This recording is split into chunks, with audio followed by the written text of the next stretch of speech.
श्री रविंद्र रैना जी आपको संबोधित करेंगे।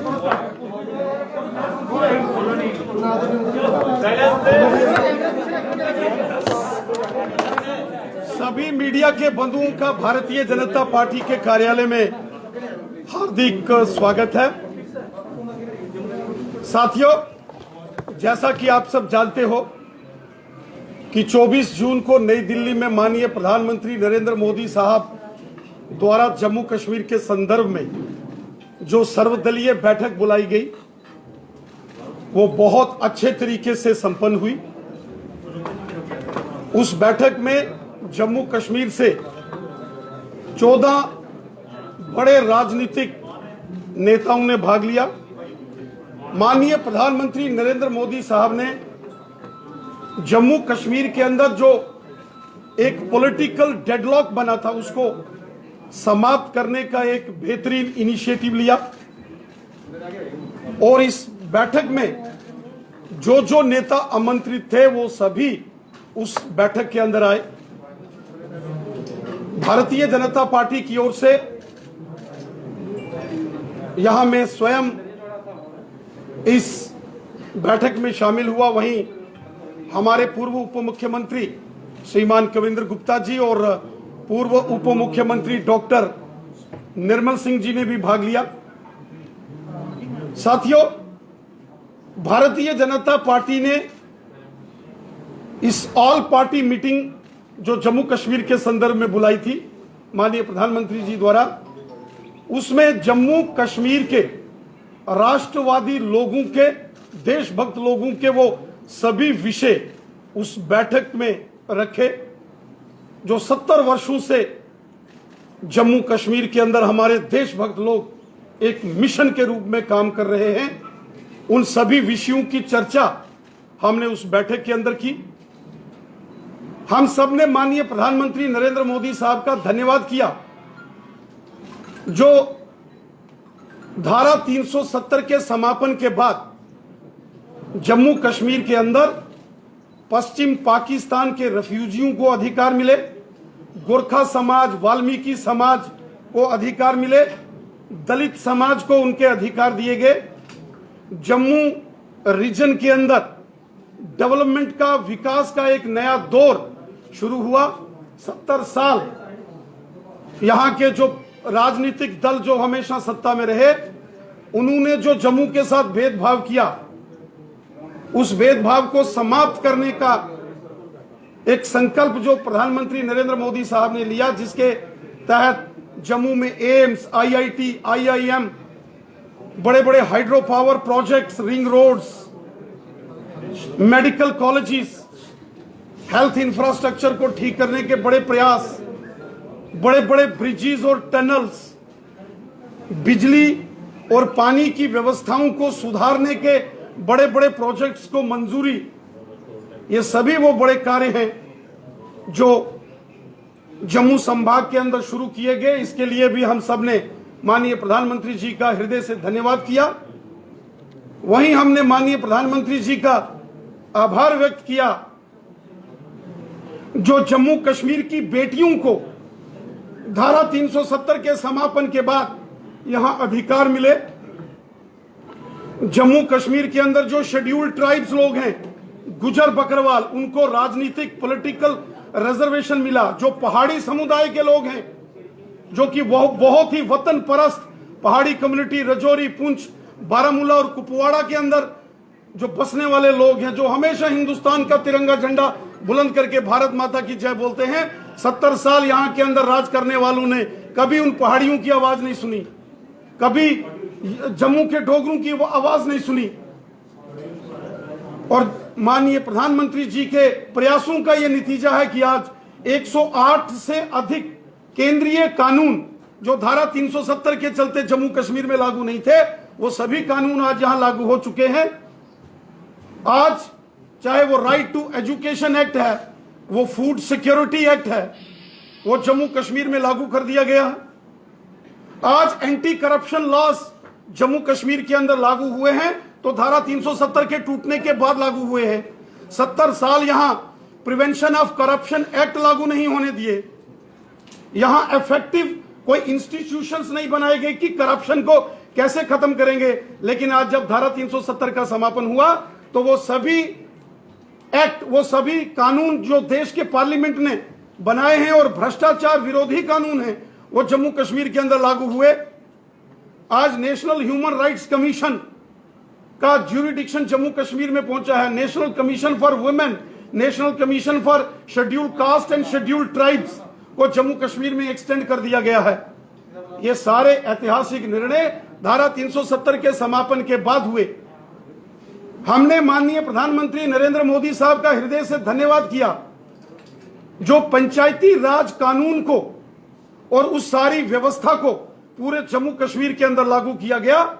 पूरे देश के अंदर पंचायतों को अधिकार थे, ब्लॉक समितियां थी, जिला परिषदों का गठन था, लेकिन 70 साल धारा 370 के चलते जम्मू कश्मीर में पंचायती राज सशक्तिकरण नहीं होने दिया। लेकिन आज जब मोदी सरकार आई और धारा 370 को समाप्त कर दिया गया, गांव गांव के अंदर काम करने वाले चुने हुए पंच और सरपंच बहुत अच्छे तरीके से अपने अपने पंचायतों की, गांव की, वार्डों की डेवलपमेंट कर रहे हैं। बहुत अच्छे तरीके से बीडीसी के चेयरमैन, ब्लॉक समितियों के अध्यक्ष अपना कार्य कर रहे हैं और बेहतरीन तरीके से जो district development council DDC members जो जीते हैं, जो जिला परिषदों का गठन पूरे जम्मू कश्मीर के अंदर हुआ है, उसके लिए हम सब ने माननीय प्रधानमंत्री जी का हृदय से आभार व्यक्त किया। हम सब जानते हैं जो कैपेक्स बजट इस बार जिला परिषदों के माध्यम से जम्मू कश्मीर के अंदर जिसको अप्रूवल दिया गया है, वो पिछले तमाम कैपेक्स बजट से 4 गुना 5 गुना तक अधिक बढ़ाया गया है। इस सब के लिए हमने माननीय प्रधानमंत्री नरेंद्र मोदी साहब का हृदय से धन्यवाद किया। साथियों, जहां इस बैठक में सभी राजनीतिक दलों के नेताओं ने अपना अपना पक्ष रखा, भारतीय जनता पार्टी ने जम्मू कश्मीर के देशभक्त लोगों की एक मजबूत, सशक्त और बुलंद आवाज बनकर सारे विषय हमने इस सर्वदलीय बैठक के अंदर रखे। हमने कश्मीर घाटी से जो विस्थापित, जो कश्मीरी हिंदू समाज के लोग हैं, कश्मीरी पंडित समुदाय के लोग हैं, कश्मीरी सिख जो कश्मीर घाटी से भगाए गए, और कश्मीर घाटी से वो मुस्लिम हमारे भाई बहन जो देशभक्त हैं और बंदूक की नोक पर उनको वहां से निकाला गया, उनके डिग्निफाइड रिटर्न एंड रिहेबिलिटेशन की बात हमने इस बैठक के अंदर की।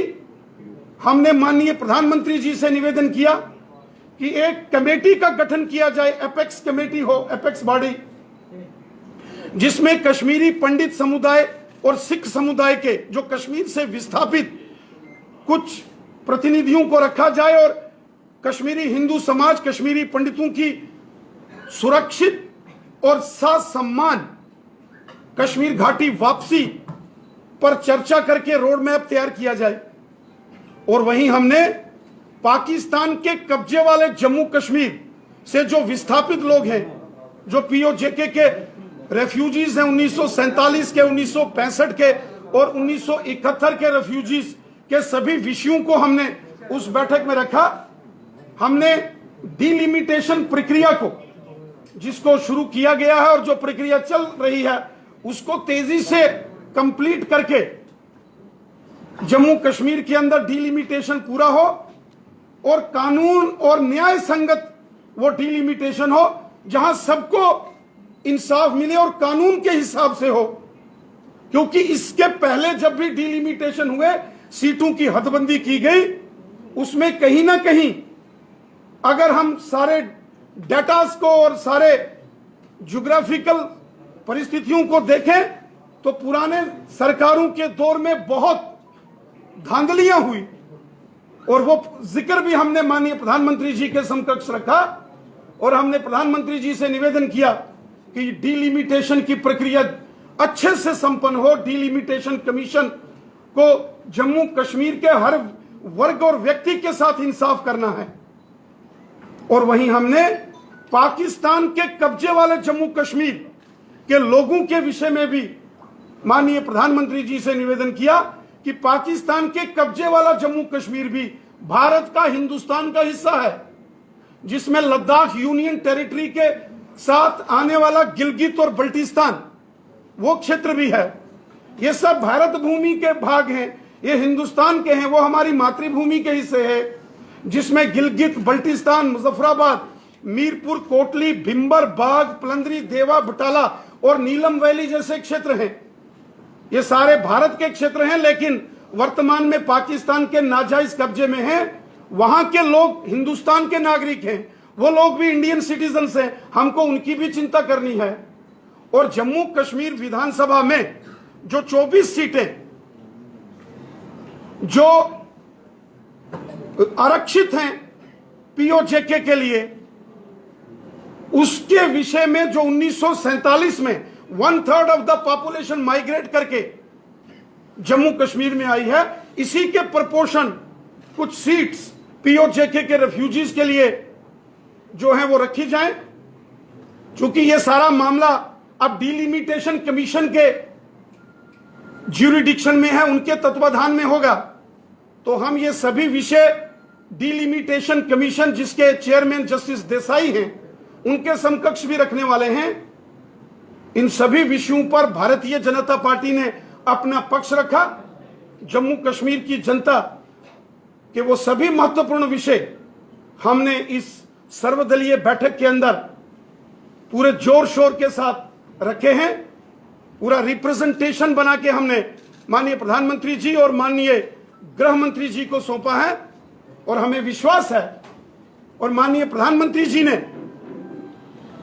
इस सर्वदलीय बैठक को संबोधित करते हुए कहा और जम्मू कश्मीर की सभी राजनीतिक पार्टियों और सभी नेताओं से यह आह्वान किया कि हम सबको मिलकर दिलों की दूरियां भी मिटानी होंगी और दिल्ली की दूरियां भी मिटानी होंगी। माननीय प्रधानमंत्री नरेंद्र मोदी साहब ने कहा पूरा जम्मू कश्मीर उनके परिवार के जैसा है, और जम्मू कश्मीर का प्रत्येक नागरिक, प्रधानमंत्री जी ने कहा, उनके परिवार के सदस्य जैसे हैं। माननीय प्रधानमंत्री जी ने सबका आह्वान किया कि हम सबको मिलकर एक मजबूत जम्मू कश्मीर, एक मजबूत भारत के लिए काम करना है। हम सब ने मिलकर उज्जवल जम्मू कश्मीर के भविष्य के लिए और उज्जवल भारत के भविष्य के लिए मिलकर काम करना है। माननीय प्रधानमंत्री जी ने कहा हम भारत देश के नागरिक हैं और हम सबको मिलकर एक भारत और श्रेष्ठ भारत के संकल्प को मन में लेकर काम करना चाहिए। आतंकवाद, अलगाववाद और पाकिस्तान की मानसिकता ने जम्मू कश्मीर को बर्बाद किया है। जम्मू कश्मीर का अगर कोई सबसे बड़ा दुश्मन है वो आतंकवाद, अलगाववाद और पाकिस्तान की मानसिकता है। इस मानसिकता को, इस विचारधारा को हमको समाप्त करके एक भारत श्रेष्ठ भारत की विचारधारा को लेकर हमको आगे बढ़ना होगा और सबको मिलकर जम्मू कश्मीर की जनता के हित में हम सबको कार्य करना होगा। यह माननीय प्रधानमंत्री जी ने उस सर्वदलीय बैठक में जम्मू कश्मीर के सभी नेताओं से आह्वान किया। हमें पूरा विश्वास है कि आने वाले समय में ये सभी विषय धरातल पर नजर आएंगे, और माननीय प्रधानमंत्री जी ने कहा है कि दिल्ली सरकार के दरवाजे जम्मू कश्मीर की जनता के लिए हमेशा खुले हैं। वो सभी विकास कार्य जो बड़े पैमाने पर शुरू किए गए हैं उनके लिए जो फंडिंग है वो इंश्योर की जाएगी। किसी कीमत पर भी जम्मू कश्मीर को फंडिंग में दिक्कत नहीं आएगी।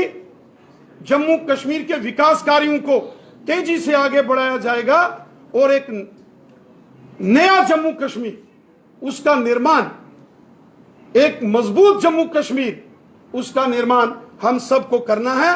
देश हित में और राष्ट्र हित में प्रधानमंत्री जी ने सबको संदेश दिया है कि हम सबको मिलकर अपने जम्मू कश्मीर और अपनी भारत माता, अपनी भारत भूमि के लिए कार्य करना है। ये हमारा देश है, ये हमारी मातृभूमि है, और अपनी मातृभूमि, अपने देश के लिए मिलकर सबको एक होकर कार्य करना होगा।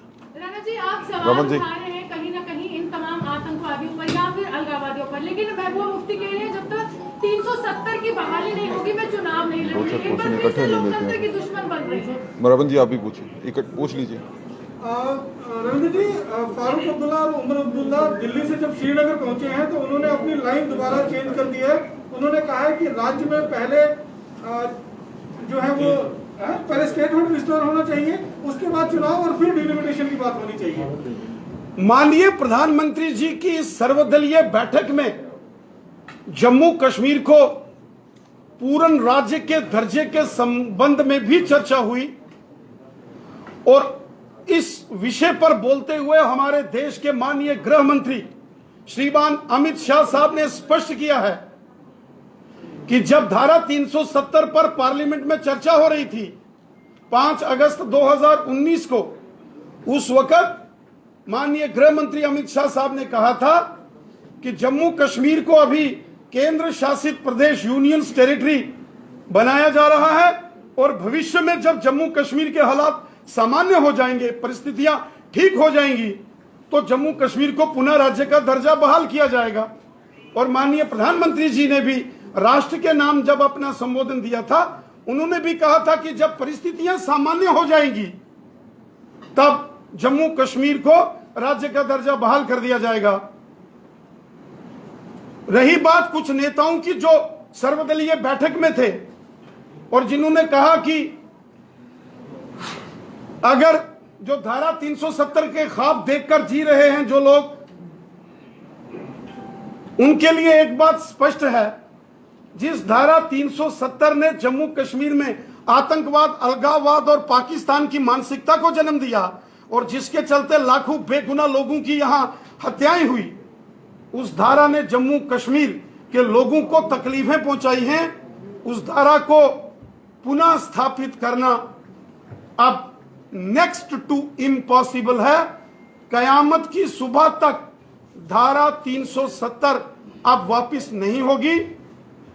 जो रजिस्टर्ड पॉलिटिकल पार्टीज हैं उनको अब इस चैप्टर से आगे बढ़कर जम्मू कश्मीर की जनता की भलाई के लिए सोचना चाहिए और जब भी चुनाव हो सबको चुनाव लड़ना चाहिए। चुनाव लड़ना भारत के संविधान ने सबको अधिकार दिया है और अगर चुनाव जब भी होंगे तो मैं उम्मीद रखता हूं कि वो उन सबको यह चुनाव लड़ना चाहिए।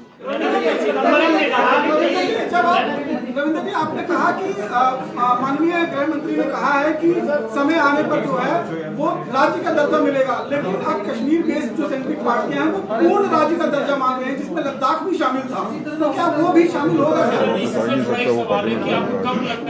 भारत के पार्लियामेंट ने, हमारे देश के पार्लियामेंट में राज्यसभा और लोकसभा में चर्चा के बाद जब इस बिल को सहमति मिली, उसके बाद हमारे देश के माननीय राष्ट्रपति महोदय ने हस्ताक्षर करके भारत के संविधान के मुताबिक लद्दाख को अलग केंद्र शासित प्रदेश घोषित कर दिया है। वहां के ऑनरेबल लेफ्टिनेंट गवर्नर अलग हैं, वहां की सारी व्यवस्थाएं अलग हो चुकी हैं। जम्मू कश्मीर अलग से यूनियन टेरिटरी है। इसलिए कुछ लोग जरूर अपनी पार्टी लाइंस पर बोल रहे हैं, लेकिन सच्चाई ये है कि अब लद्दाख अलग से केंद्र शासित प्रदेश यूनियन टेरिटरी है और जम्मू कश्मीर अलग से यूटी।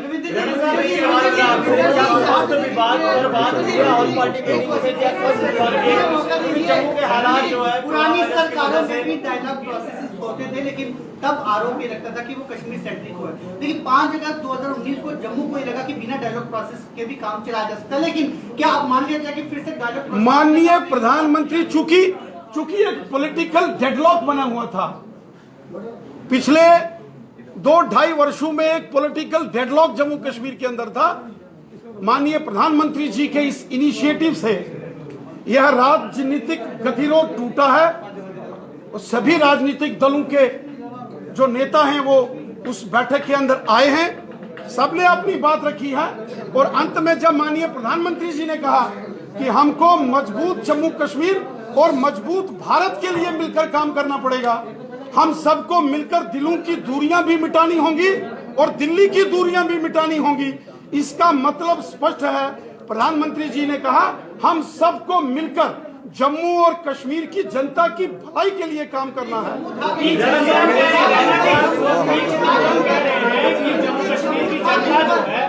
पूर्ण राज्य का दर्जा चाहती है, लेकिन मोदी सरकार पहले चुनाव चाहती है।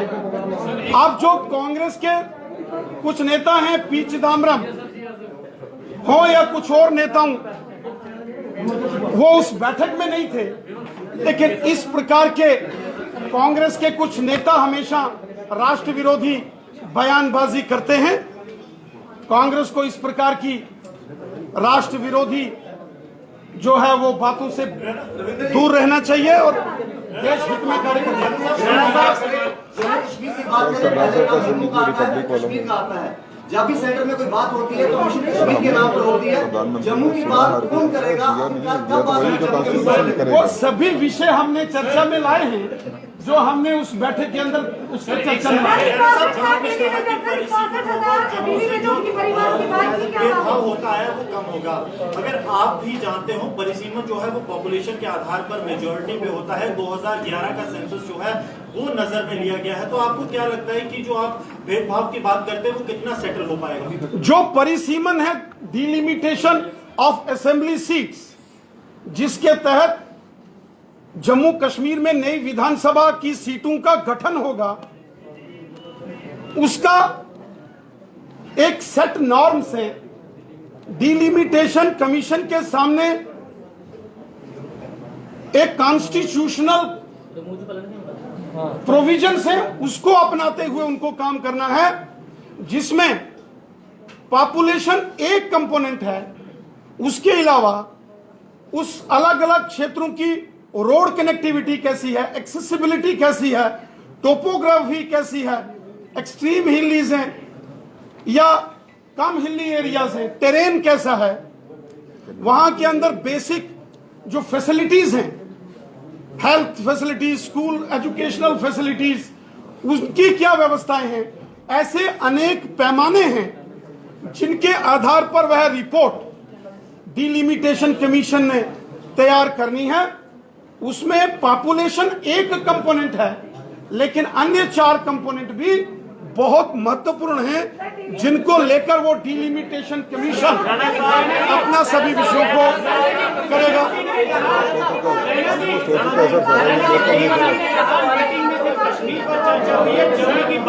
नहीं, वो भी बोले हैं, उन्होंने भी अपना पक्ष रखा है, हर एक ने अपना पक्ष रखा। राणा साहब, स्वास्थ्य विभाग को लेकर कोई बातचीत हुई है माननीय प्रधानमंत्री मोदी?